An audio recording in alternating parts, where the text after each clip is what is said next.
Let's bring in Zoe Gardner, migration policy expert, who we regularly turn to for discussions on this. How are you doing, Zoe? Hi, Ian. I'm fine, thank you. How are you? Good as gold at this end. Nice to see you again. Just give us your initial response to what we expect the Home Secretary to announce, which is a raising of the threshold, the amount of money you need to earn before you can even get a visa to come here, and then some business around the dependents, those that you were allowed to bring with you. Yeah, so this is being billed as a major overhaul of the immigration system. I don't think it really counts as a major overhaul, because the reason why the government gets to set different salary levels for different kinds of jobs of people who are coming into the country is because people's visas to come into the country are sponsored by an employer. So that's really the system that's creating the problems here. What we should have is a true points-based system where people get granted a visa to come to the country based on their skills and their characteristics and their familiarity or connections to the UK, those kind of things. And then their right to be here would be dependent on those characteristics, not dependent on their boss. And the system we have at the moment has the government trying to manage salaries in different parts of the economy because it is granting visas via people's bosses. And that's really the system that needs an overhaul. And then on the other hand, if you look at the family migration proposals, I mean, that just seems cruel and unnecessary. Why should the people who come to our country in order to care for our sick and our elderly relatives be denied the chance to live with their own family members? It seems absolutely heartless. And I don't think it really reflects the priorities of the British people in terms of what we want from our immigration system. And I think it will just make it harder to recruit the care workers that we so desperately need. Yeah, I mean, there's certainly an issue there, and there's arguably going to be a bit of a void before we see whether it's somehow got people who are currently out of work into work, which is loosely, crudely put, the theory behind it. I guess with dependents, though, Zoe, I mean, if you're studying, I don't know, geography at Bromley Polytechnic, I don't think one exists, by the way, but if you were, then you shouldn't have the right to bring your nan with you, though, should you? No, well, actually, I should mention that nobody ever has the right to bring their nan to the UK, even if, say, they've been working here long-term in a high-skilled job, paying huge amounts of tax into our economy. To bring an elder dependent relative to the UK is pretty much totally banned. Nobody's ever got that right. So it's quite strict already. You can bring a spouse or your children if they're under 18. And you have to be able to prove that you have enough money to be able to support people. So poor people are basically excluded from the possibility of living with their family members already. So the system's very tight. To make it tighter seems to be a sort of desperate measure to signal some kind of cruelty towards migrants, rather than, as I say, looking at the system as a whole and the overhaul that it needs as a whole, and also the investment that our care system needs as a whole desperately. You know, money for local authorities to provide that care with decent wages and decent conditions. That's what we actually need to see from the government today, instead of sort of saying to care workers, as I say, people who are going to be caring for my grandma, for your nan, for your granddad.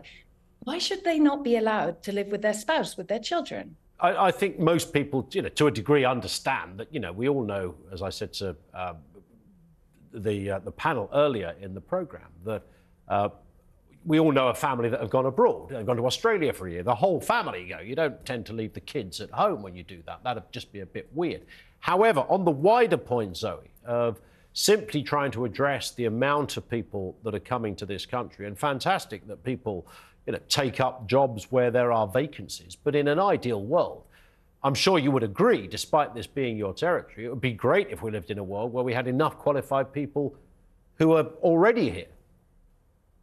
Well, I do agree that it would be much better if the government had provided, say, bursaries for training for key areas of labour shortages. So they do that in Australia. They have, instead of the so-called shortage occupation list that we have here, which is basically just a discount system for employers who want to underpay migrant workers, what they have in Australia is a sort of more holistic way of looking at the needs of their economy and what training needs are coming down the pipeline, where there are shortages. And so what they try to do is balance both the fact that, of course, economies like ours, we have an aging society, we have huge connections to the world at large. You know, it's normal that there will be migrants coming into the UK and that they're doing these jobs, but also we should have a strategy for training up the population, providing the funding and the resources so that, you know, our young people are also given opportunities to go into these areas of work that, you know, these should be respected areas of work. It's not just care, it's also construction, bricklaying. You know, these are areas of work where we have put them on a shortage occupation list, said to employers, you can bring in workers whose right to be in this country is tied to your goodwill. You can underpay them to boot. And we're not investing in those skills in our society. So it's a totally unbalanced So that is, system. you would agree then that we should, I mean, the idea that we're short of bricklayers is crazy, right? I mean, we should be paying a better rate for the job so that young people leaving school say, do you know what, I fancy being in it. It was once a very proud profession. In fact, a much sought after profession as well. And yet we have vacancies now. I mean, that's just all and it's a shades skilled of messed profession. up. It's something skilled. And one of the issues we have, obviously, is that we're not building enough houses in the first place. And so we need these migrants to come in and bring in the skills we need to build houses.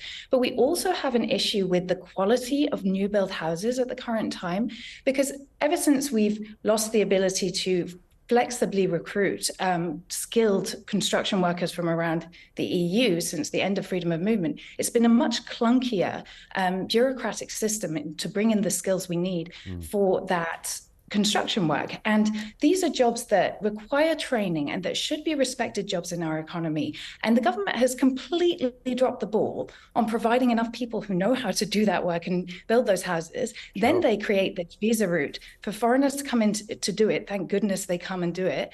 And then they get demonized today. And the entire narrative of government is we need less of them. Well, that isn't good enough. Those people have come and doing brilliant work for us. Yep. We need to have an industry that respects those people. That's what we want from government, not these piecemeal soundbite changes. Listen, Zoe, it's always great to gauge your view on these things. Thank you, Zoe Gardner, who is, of course, migration policy expert with us here on TalkTV.